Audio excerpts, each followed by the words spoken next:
बता रहे हैं कि देखो अथर्ववेद में जादू टोना है, तुम भी जादू टोना सीखो। आपका भी जो विरोध कर रहे हैं वो बड़ी बड़ी ताकतें हैं। जो चर्च वाली ईसाइयत है, जीसस वाली नहीं, जो चर्च वाली ईसाइयत है, उसको तो रेनेसां ने ही खत्म कर दिया था।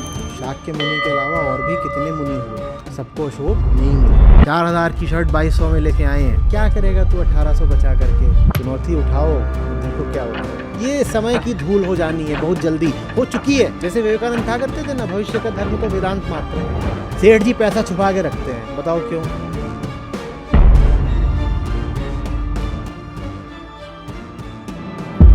नमस्ते आचार्य जी। सभी उपनिषद और वेदांत भी इसी मूल प्रश्न पे आते हैं कि आप कौन हो, माने दुख में हुआ, और उद्देश्य एक ही है कि दुख से मुक्ति मिले। बुद्ध के भी 4 आर्य सत्य इसी की घोषणा करते हैं। दुख है, कारण है, मुक्ति संभव है, उसका अष्टांग मार्ग है। बहुत बढ़िया। तो जब बुद्ध का पूरा दर्शन इसी पर आधारित है, तो उस वक्त के सभी लोगों ने उनको नास्तिक कहा, और ब्राह्मणों ने भी। और आज तक भी दर्शन के क्षेत्र में नास्तिक ही उनके कहते हैं। दर्शन को नास्तिक बोल के ही पढ़ाया जाता है। हाँ। समझना चाहता हूँ क्यों। कुछ नहीं है,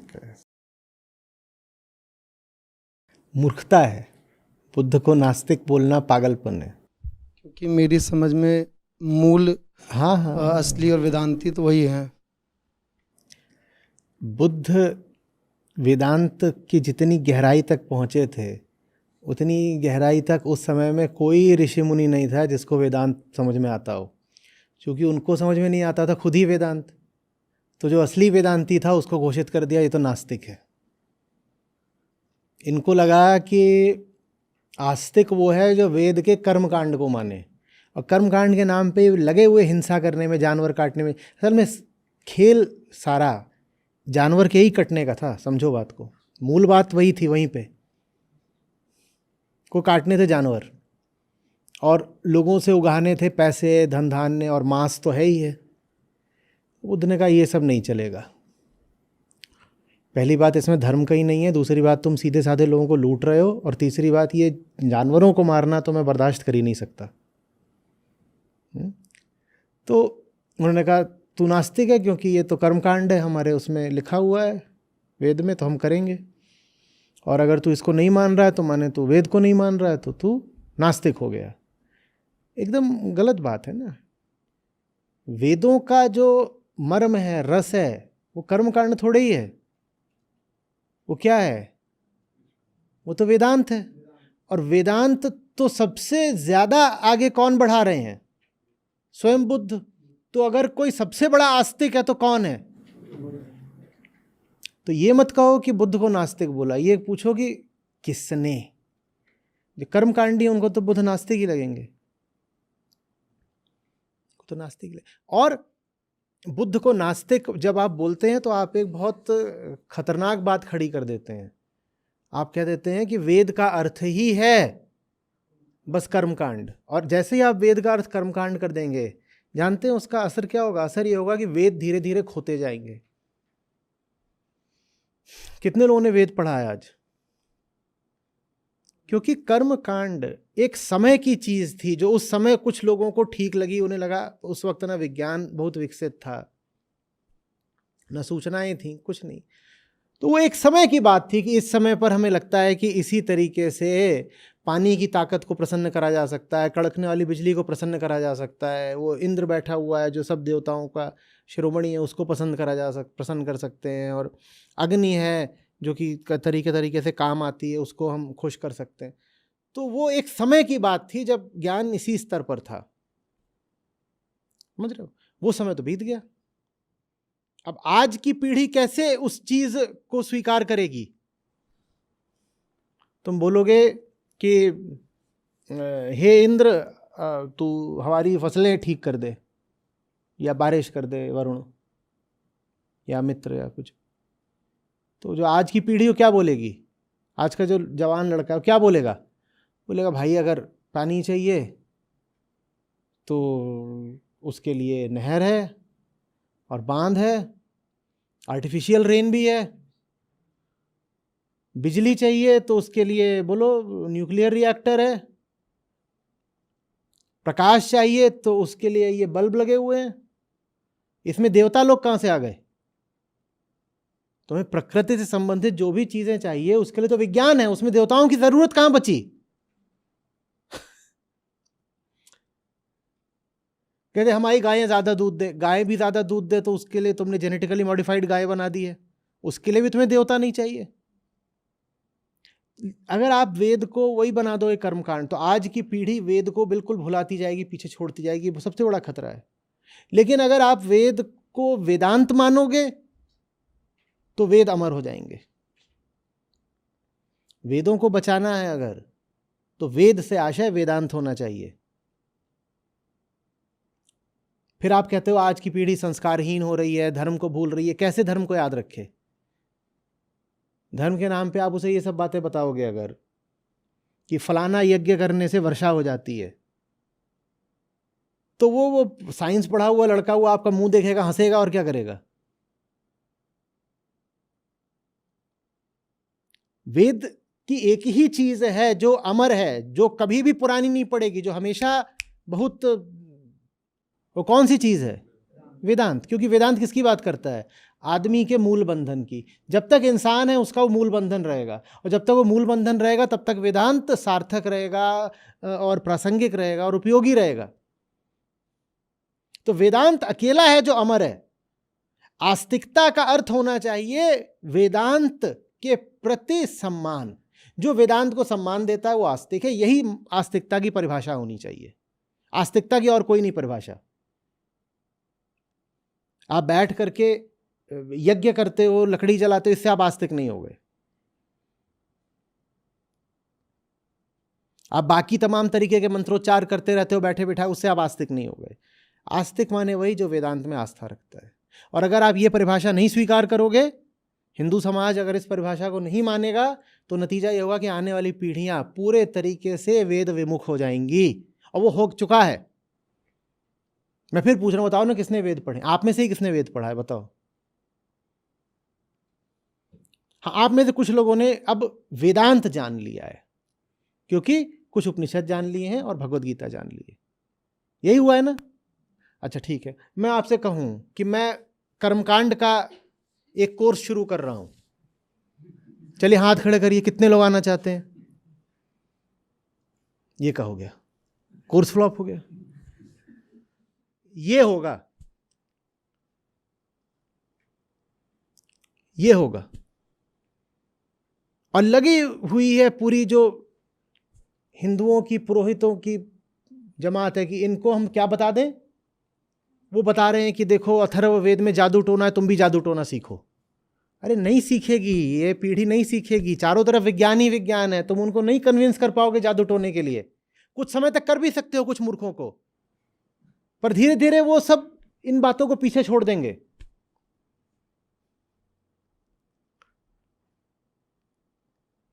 अरे वेद वाला आइडिया तो फ्लॉप हो गया, अब वेदांत वाले आइडिया पे। हाँ जी, वेदांत पर है, कितने लोग आना चाहते हैं?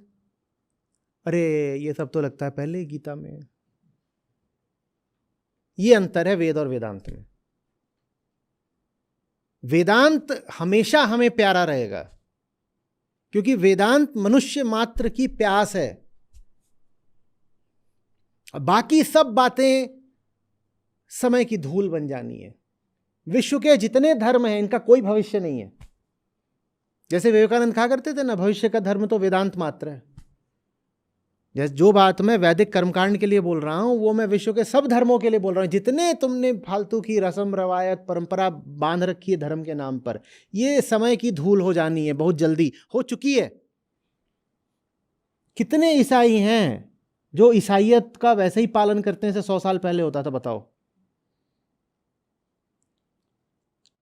जो चर्च वाली ईसाइयत है, जीसस वाली नहीं, जो चर्च वाली ईसाइयत है, उसको तो रेनेसां ने ही खत्म कर दिया था। 300 साल पहले खत्म हो चुकी वो। और अगर आप नई ईसाइयत नहीं लेके आओगे तो वही होगा जो हो रहा है। वो सारे जितने ईसाई हैं वो अपने आप को अब एथीस्ट घोषित करते हैं। ऐसे ऐसे देश हैं जिनकी तिहाई आबादी अपने आप को एथीस्ट घोषित कर चुकी है, एथीस्ट और एग्नोस्टिक। कहते हमें लेना देना नहीं है, क्रिश्चियनिटी से हमें कोई मतलब ही नहीं, क्योंकि वो कहते हैं क्रिश्चियनिटी का यही तो मतलब है कि वहाँ पे जाकर के बोल रहे हो कि ये कर दिया, वो कर दिया, वो गाने गा दिए, और ईस्टर पे और क्रिसमस पे ये कर दिया। कहते हैं ये सब हमें करना ही नहीं, हमें समझ में नहीं आता इसका मतलब क्या है, बेकार की बात है। एक ही चीज़ है जो इटर्नल है, मैन्स क्वेस्ट फॉर लिबरेशन, उसके अलावा कुछ इटर्नल नहीं है। बाकी सब जैसे एक दिन आया था वैसे ही एक दिन चला जाता है। वेदों को भी बचाना है तो बस एक तरीका है, क्या? वेदांत। पृथ्वी भर को ही अगर बचाना है तो एक ही तरीका है, वेदांत। क्योंकि हमारी जितनी समस्याएं हैं वो सारी समस्याएं हमारे विक्षिप्त मन से उठ रही हैं, और मन का उपचार करता है वेदांत। तो मैं इसलिए वेदांत को आगे ला रहा हूं। और हैं कुछ पागल लोग जो कहते हैं कि बुद्ध नास्तिक हैं, क्या बताएं उनको।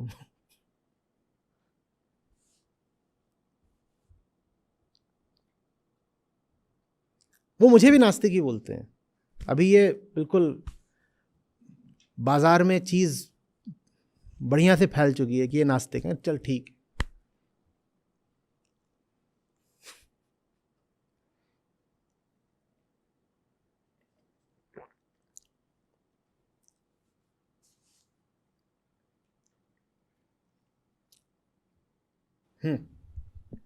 एक और प्रश्न है इसके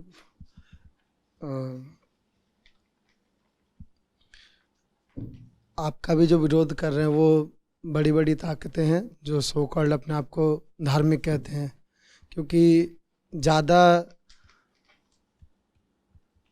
जो मतलब उनके जो भोग हैं या उनका जो भी धर्म है, जो नकली धर्म है, जो लोग जाग रहे हैं उसका विरोध कर रहे हैं, तो उनको ज़्यादा नुकसान पहुंचता है।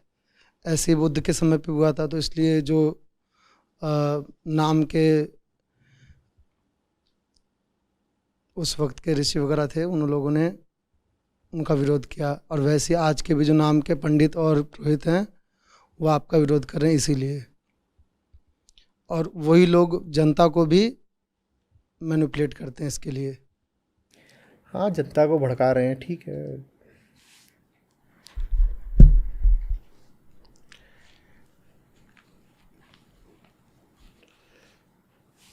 उनका काम उनको करने दो, हमारा काम हमें करने दो। बहुत बुद्ध हुए हैं, उसमें से किसी बुद्ध को कोई अशोक मिल जाता है?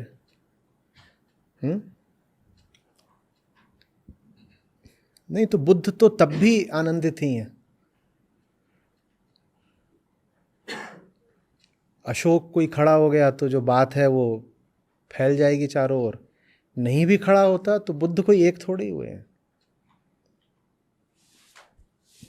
आप तो बस उन्हीं बुद्ध को जानते हैं ना जो प्रसिद्ध हो गए ना। ठीक है, अपना काम करने वाले बाकी भी कोई कम नहीं थे, अपना वो मस्त रहे।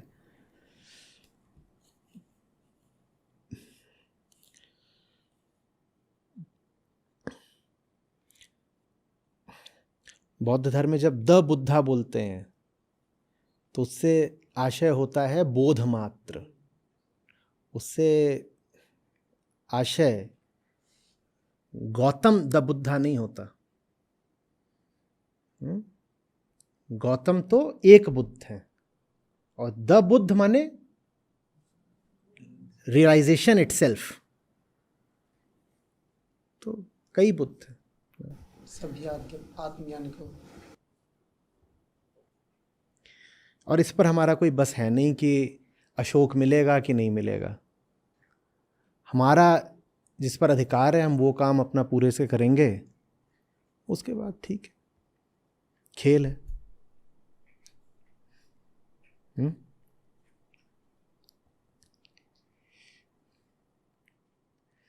शाक्य मुनि बुद्ध बोलते हैं उनको। तो शाक्य मुनि के अलावा और भी कितने मुनि हुए हैं, सबको अशोक नहीं मिले। तो ठीक है, काम तो उन्होंने तब भी अपना करा। धन्यवाद। प्रणाम आचार्य जी। जैसे कि पिछले प्रश्न से ही संबंधित है कि हम आज से कई सौ वर्षों पुरानी बात कर रहे हैं, जब बुद्ध का समय था। आज समय दूसरा है, तकनीक है, तकनीक का युग है।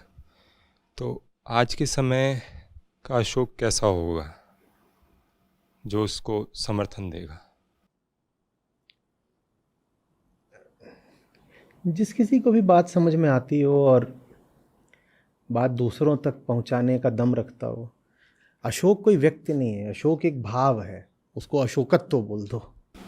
तो एक भाव है, वो एक व्यक्ति भी हो सकता है, वो एक संस्था भी हो सकता है, वो व्यक्तियों का एक समूह भी हो सकता है, वो कुछ भी हो सकता है। अशोक तो कुछ भी हो सकता है। तो अशोक का मतलब है कि कोई ऐसा जिसको समझ में भी आ गई बात और आगे उसको समझानी भी है, वो हुआ अशोक। तो कोई भी हो सकता है, जो मतलब सामर्थ्य और समझ जिसमें हो। हाँ, समझ है और सामर्थ्य है। प्रणाम आचार्य जी, आवाज आ रही है मेरी? आ रही, बोलिए। आचार्य जी, मैं आपसे ये पूछना चाहूंगा कि असली अर्थ क्या है करके। आप ये जो संतों की वानियां सिखा रहे हैं सर, ये हम स्कूल में, कॉलेज में, इंटरनेट पे बचपन से पढ़ते हुए आ रहे हैं, है ना। लेकिन जैसे जैसे हम आगे बढ़ते रहते हैं, अर्थ चेंज होते रहते हैं हमारे लिए। बचपन में किसी चीज का अर्थ और था, अभी अलग है, और हो सकता है आने वाले समय के बाद कुछ अर्थ अलग होगा। और ये हमारे एक्सपीरियंस के ऊपर भी डिपेंड करता है। और आप बोलते हैं कि एक्सपीरियंस और एक्सपीरियंसर दोनों छूटे हैं करके। और संतों ने ये जो लिखा है सर, ये अपने ऊंचे स्तर के हिसाब से लिखा है। तो हम इसका असली अर्थ कैसे अनुमान लगा सकते हैं? असली अर्थ कैसे समझ सकते हैं? कैसे समझ में आएगा ये? जैसे जैसे आपका दुख असली होता जाता है, वैसे वैसे इसका अर्थ असली होता जाता है। नकली दुख क्या होता है? सेल लगी थी, पहुंचने में देर हो गई, सेल हट गई। भौतिक चीजों का दुख। हाँ, भौतिक में भी कई तरह के दुख होते हैं ना। 3 तरह के दुख तो हमको वेदांत ने ही बता दिए हैं, याद है ना? जी। आधि भौतिक, आधि दैविक और आध्यात्मिक। तो इन 3 जो दुखों, ये 3 दुख बताए हैं, इनके भी आप कई और तल बना सकते हैं बीच में। कि भौतिक सबसे नीचे का दुख होता है, भौतिक में भी 2-4 और तल बना लीजिए खुद ही। वैसे आधिदैविक में भी कुछ, ऐसे आध्यात्मिक में भी। तो जैसे जैसे आपके दुख का तल बढ़ता जाता है, वैसे वैसे इनके शब्दों का अर्थ खुलता जाता है। कोई बड़ी बात नहीं कि जिसका सबसे बड़ा दुख यही हो कि उसके सजना उसको शॉपिंग नहीं कराते। होते हैं बहुत सारे, उनको यही दुख है। उसके लिए इसका यही अर्थ हो कि अमरपुर जो है वो कोई नई शॉपिंग मॉल है, अमरपुर ले चलो सजना। बिल्कुल हो सकता है। अब दुख ही आपका जब एकदम निम्न तल का है, तो इसमें से जो अर्थ आएगा वो भी निम्न तल का होगा। साहब की बातों का अर्थ वही जान पाएगा जिसका दुख अब न भौतिक है न दैविक है, बल्कि आध्यात्मिक है। भौतिक दुख क्या होता है? भौतिक दुख होता है जहां आपको साफ साफ पता है कि किस पदार्थ से आपको दुख हो रहा है। पाँव में कांटा लगा है, एक पदार्थ आ गया अतिरिक्त, जबरदस्ती पाँव में घुस गया, उससे यह आधि भौतिक दुख है। ठीक है। बाजार में हीरा आया है, खरीद नहीं पा रहा हूं, यह भी आधि भौतिक दुख है। पाँव में कांटा अधिक हो गया था और हीरा जेब में कम है, तो एक के होने से दुख था, एक के न होने से दुख है। यह आधि भौतिक ही है। आधिदैविक दुख होता है जो होता तो भौतिक ही है पर जिसका कारण पता नहीं है, तो आप कारण कह देते हो संयोगिक है, दैविक है। ठीक है। बारिश ज़्यादा हो गई, फसलें चौपट हो गई, तो इसको कह देते हैं आधिदैविक दुख है। बारिश ज़्यादा हो गई, गलत समय पर बारिश हो गई, फसल चौपट हो गई, आधिदैविक दुख हो गया। ठीक है। बाहर घूमने निकले थे, धूप ज़्यादा मिल गई, या टिकट कटा के कहीं गए थे हनीमून मनाने, वहाँ 5 दिन तक बारिश ही बारिश होती रही, कोई घूमने को नहीं मिला। ये सब, ये इनको बोलेंगे आधिदैविक। तो ये दैव प्रकोप है। ये सब भौतिक ही बातें हैं। टेक्नोलॉजी आगे बढ़ जाएगी तो ठीक ठीक किसी जगह का भी जो मौसम है वो फोरकास्ट कर पाओगे, सब पता रहेगा। सब भौतिक बातें हैं। आप अभी अगर उसी हालत में हो कि आपके लिए कहीं सेल लगी है, कहीं का मौसम बहुत मायने रखता है, कहीं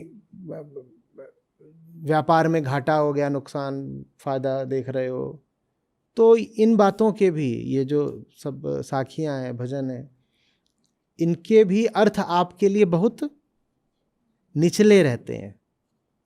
आध्यात्मिक दुख क्या होता है? आध्यात्मिक दुख होता है जब आप कहते हो भौतिक तो जो पाया जा सकता था सब मिला ही हुआ है लगभग, लेकिन तब भी कुछ है जो कचोट रहा है। ऐसे लोगों के लिए सचमुच फिर वरदान होते हैं संतों के शब्द। आध्यात्मिक दुख वो है जिसका कोई भौतिक कारण नहीं है। समझ में आ गया है कि रुपए से, पैसे से, नई इमारत से 5 गाड़ियां और खरीद ली या कुछ भी और जो भी भौतिक प्रपंच हो सकता है करने से दुख जा नहीं रहा है। एक सूनापन है जो बना ही रहता है, वो कहलाता है आध्यात्मिक दुख।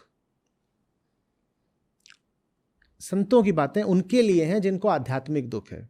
जिनको आधे भौतिक दुख है उनके लिए मनरेगा है। ठीक है, तुम जाओ वहां से अपना जो भी 20 रुपया मिलता है ले लो। तुम क्या करोगे वहां पे ये गीता के श्लोक पढ़ के? समझ में आ रही बात? लेकिन फिर ऐसे लोग भी इनके साथ जुड़े रहे तो संतों ने फिर उसमें तरकीब लगाई। बोले ऐसा करो, इनको ना मधुर गीत जैसा बना दो, तो गाना तो शुरू करे और इनको अर्थ भी कई तलों के दे दो, ताकि जो निचले तल का आदमी है उसको भी इसमें से कुछ लाभ तो हो ही जाए। तो फिर वही हुआ कि भाई जो ना कि बड़ा हुआ तो क्या हुआ, जैसे पेड़ खजूर पंथी। अब ये 5वीं क्लास में टीचरें पढ़ा रही होती हैं और लाभ भी कुछ हो ही जाता है। पूरा लाभ नहीं होता पर कुछ लाभ हो जाता है। ये एक युक्ति है। 5वीं क्लास में आप गीता का श्लोक नहीं पढ़ा पाओगे, बिल्कुल वो लाभहीन हो जाएगा।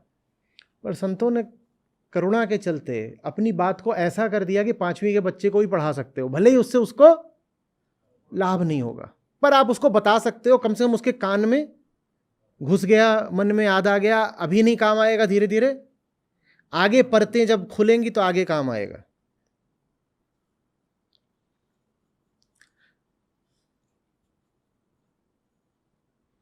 तो ये मत सोचेगा कि ये बात आपको समझ में आ गई। ये बात आपके लिए उतनी ही अभी सार्थक हुई है जितनी गहरी आपकी पीड़ा है। और ये टैंक है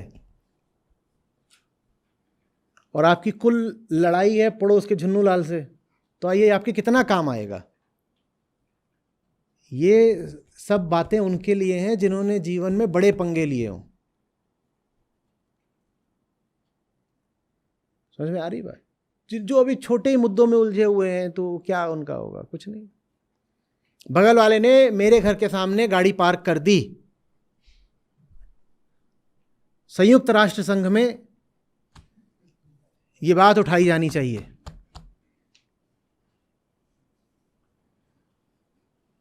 उनके लिए ये नहीं है, उनको तो बस अधिक से अधिक कैसे ही है कि क्या कुछ समोसा खिला दो, खुश हो जाएंगे।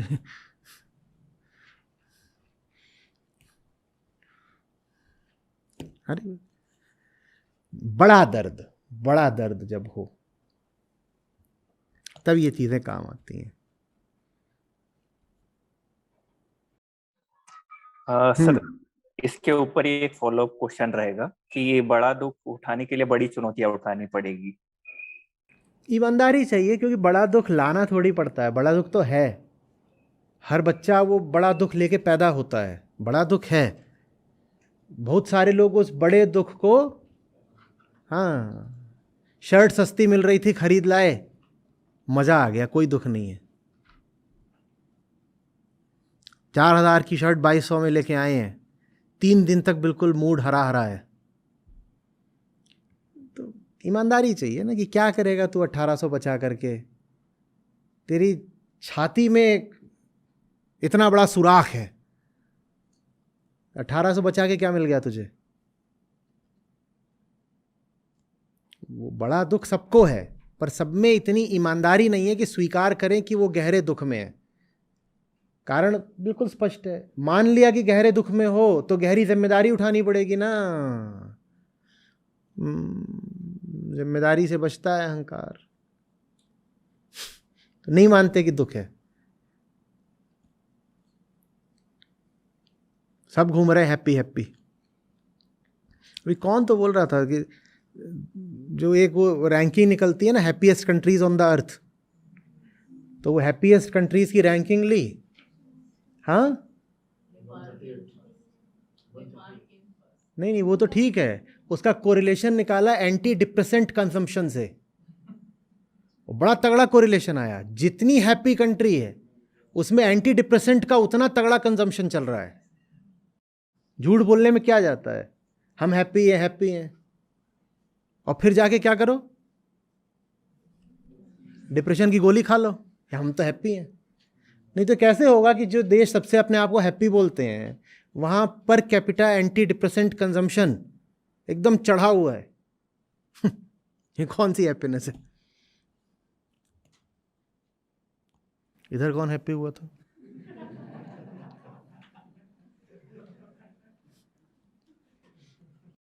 सर, आपने एक पॉइंट बोला था अबाउट टेकिंग रिस्पॉन्सिबिलिटी, जिम्मेदारी।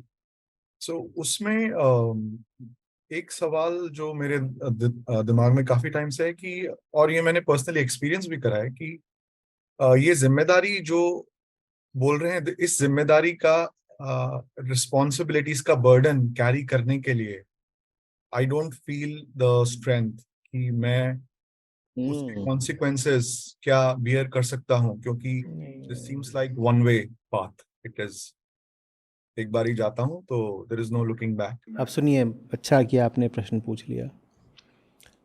जिम्मेदारी आती है ना आपकी स्ट्रेंथ चेक करने, न डेवलप करने, बल्कि रिवील करने। स्ट्रेंथ आप में है पर वो छुपी रहेगी जब तक आप जिम्मेदारी नहीं उठाओगे। तो जिम्मेदारियां आपकी परीक्षा लेने भी नहीं आती, आपके बल का विकास करने भी नहीं आती, आपके बल का उद्घाटन करने आती हैं। जो जिम्मेदारी नहीं ले रहा उस बेचारे को कहीं पता ही नहीं चलेगा उम्र भर कि उसमें फौलाद कितना था। जो भीतरी चीज होती है वो बोलती है मैं प्रकट ही तभी होंगे जब मेरी कोई उपयोगिता हो, जब मेरी ज़रूरत ही नहीं। जैसे कोई ऑटोमेटिक कार हो, आप उसको 20 पे चला रहे हो, उसमें 5वां गियर लगेगा ही नहीं। आप कह रहे हमेशा सेकेंड गियर में चलती रहती है। वो कह रही तुम एक्सीलेटर दबाओ तो सही, तुम 100 पहुंचाओ तो सही, तुम 100 पहुंचाओ फिर देखो हम छठा लगाते हैं कि नहीं। आप में ताकत कितनी है वो प्रदर्शित ही होता है जब आप चुनौती उठाते हो। और चुनौती छुपी रहे और ताकत छुपी रहेगी जब तक आप चुनौती नहीं उठाओगे, एकदम छुपी रहेगी। और आपको यही भ्रम बना रहेगा कि हम तो बलहीन हैं। आप बलहीन नहीं हो। अगर कोई अपने आप को बलहीन मान रहा है तो इसका मतलब है वो श्रद्धाहीन है। उसने कभी भरोसा करके चुनौतियां उठाई नहीं, इसीलिए कभी उसकी ताकत सामने आई नहीं। उसमें कमी बल की नहीं, भरोसे की है। बल की कमी किसी में नहीं होती। देखिए, बाहर का नियम होता है कि बल पहले हो चुनौती बाद में आएगी, यही होता है ना, ये स्थूल जगत का नियम है। वहां कहते हैं भाई जितनी जान हो उतना ही वजन उठाओ। आंतरिक जगत का नियम उल्टा है, जितना वजन उठाओगे उतना स्वयं को बली पाओगे।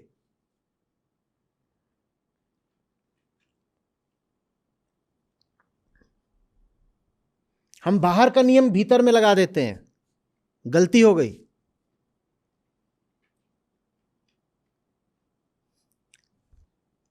$200 किलो ऐसे उठा लोगे तो क्या होगा? टूट जाएगा। तो हम सोचते हैं यही नियम भीतर लगता होगा, ज़्यादा बड़ी चुनौती उठा ली तो हम टूट जाएंगे। नहीं, ऐसा नहीं है।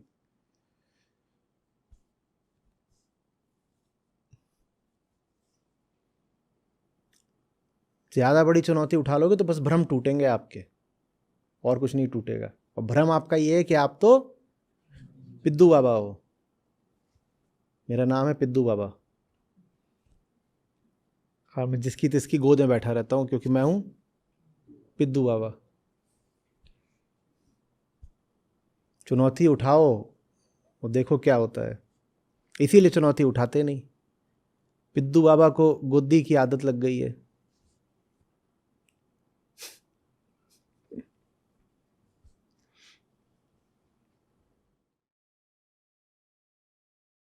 वो एक कहा है ना किसी ने, बड़ा काव्यात्मक, our deepest fear is that we are powerful beyond major.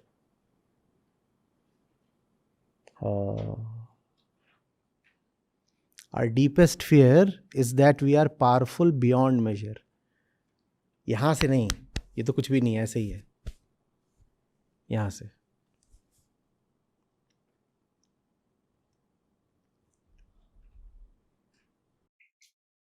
Sir, how can that be a fear? पिद्दू बाबा नहीं रहोगे ना फिर। पिद्दू बाबा तो खत्म ही हो जाएगा ना, पावरफुल हो गया तो फियर किसको है? पिद्दू बाबा को। हाँ, पिद्दू बाबा को। मैं तो नहीं बचूंगा ना।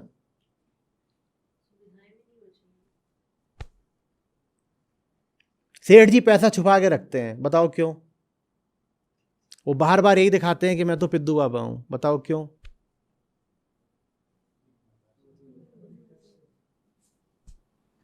बहुत सारी जिम्मेदारियां उठानी पड़ेंगी और टैक्स भी देना पड़ेगा। अच्छा है कि ऐसे बन जाओ कि कुछ है ही नहीं, कुछ नहीं।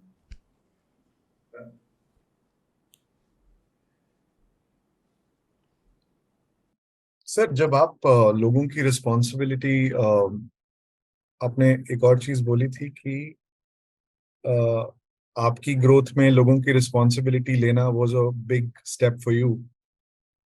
क्या वो लोगों को कंप्लेसेंट बनाता है? बिकॉज मैं भी बहुत चाहूंगा कोई मेरे पास गुरु रहे जो मेरे को गाइडेंस दे,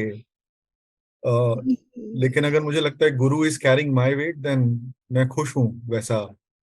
वो कॉम्प्लेसेंट बनेंगे तो मेरी जिम्मेदारी होगी उनकी कॉम्प्लेसेंसी तोड़ना।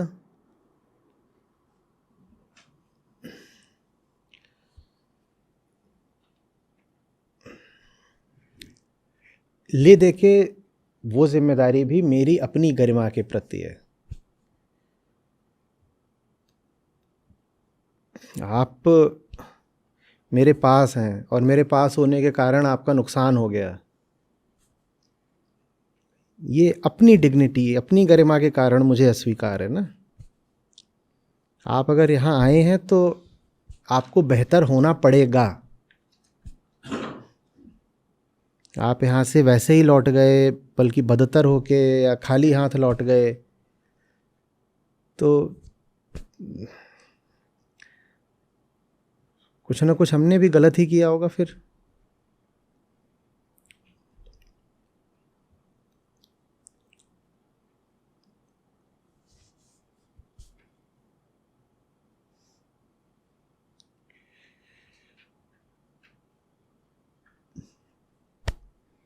ठीक है।